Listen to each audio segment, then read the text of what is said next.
உன் வாழ்க்கையில் பல துன்பங்களும் சோதனைகளும் வரும்.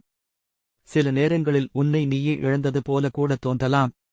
அப்படிப்பட்ட சூழ்நிலையில் வாழ்ந்து கொண்டிருக்கிற என் அன்பு பிள்ளையே, நான் உனக்கு வேதாகமத்தில் இருந்து சொல்லுகிறேன்.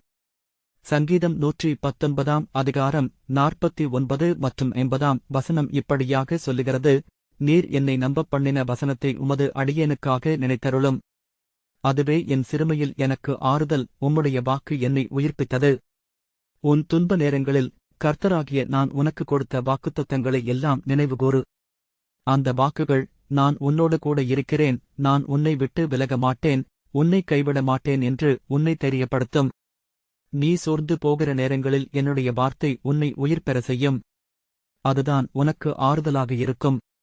மனித வாழ்க்கையில் போராட்டம் நிஜம், ஆனால் கர்த்தராகிய என்னுடைய வார்த்தை உன்னை ஜெயிக்க வைக்கும். உனக்கு நம்பிக்கையை வளர்க்கும்.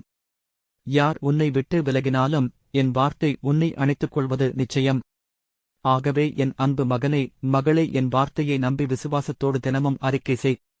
அந்த வார்த்தையில்தான் உனக்கான ஆற்றலும் ஆசீர்வாதமும் இருக்கிறது என்று நான் உனக்கு சொல்லுகிறேன்.